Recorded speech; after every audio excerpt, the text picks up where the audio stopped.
সরকার পতনের পর সীমান্ত দিয়ে প্রভাবশালীদের পালানোর পথ রুদ্ধ করতে কঠোর ছিল বর্ডার গার্ড বাংলাদেশ বিজিবি।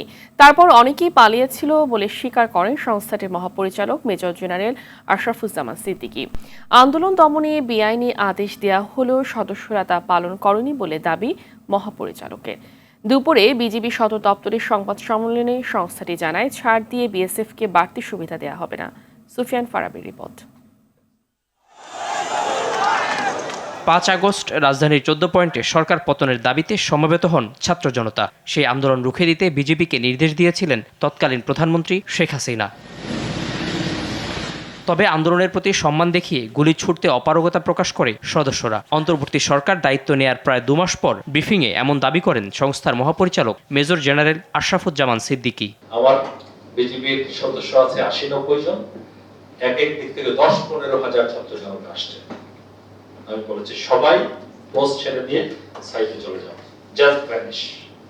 কারণ এখানে ১০-১৫ হাজার ছাত্র জনতার গার্ড করার কোনো প্রয়োজন নাই।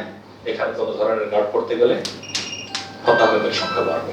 সরকার পতন না হলে মহাপরিচালকের পদ ছাড়তে হতো বলেও শঙ্কা প্রকাশ করেন তিনি। প্রতিদিনই তখন স্বরাষ্ট্র মন্ত্রণালয় সমন্বয় মিটিং হতো, ওখানে যে পুলিশ যে ভূমিকা পালন করছে সেটা বিজেপি করতে পারছে না।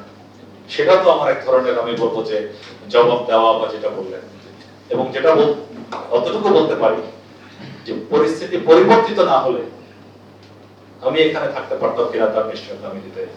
শেখ হাসিনার দেশ ত্যাগের পর বিগত সরকারের অনেকেই সীমান্ত দিয়ে পালিয়েছে বলে স্বীকার করেন বিজেপি মহাপরিচালক। ৫ আগস্ট বিকাল সন্ধ্যা থেকেই আমরা সেটি অনুমান করতে পারছিলাম। সরকারের ঘনিষ্ঠ উচ্চপদস্থ, মধ্যপদস্থ এবং নিম্নপদস্থ কর্মী যারা বিভিন্ন ধরনের অপরাধের সাথে যুক্ত ছিল তাদেরকে আটক করেছি, পুলিশের কাছে হস্তান্তর করেছি। সীমান্তে কোনো ছাড় না দিয়ে বিজিবি পেশাদারিত্ব দেখাবে বলে জানান মেজর জেনারেল আশরাফুজ্জামান সিদ্দিকী। পেশাদার একটা সম্পর্ক বিএসএফ এর সাথে বজায় রাখতে হবে, কারণ এটা দেশের সীমান্তের নিরাপত্তার বিষয়টুকু আছে, সেটি আমরা বজায় রাখার সর্বোচ্চ চেষ্টা করছি এবং কোনো কিছুতে কম্প্রোমাইজ করে নিজেরা ছাড় দিয়ে কোনো কিছু হবে না, এতটুকু নিশ্চয়তা দিচ্ছি। মানে আপনি আপনাদের দেশের বর্ডার সিকিউরিটি ফোর্স, আমি আমাদের দেশের বর্ডার গার্ড ফোর্স, এখানে কেউ কারো চাইতে কোনো অংশে কম নয়। সুফিয়ান ফারাবি, RTV, ঢাকা।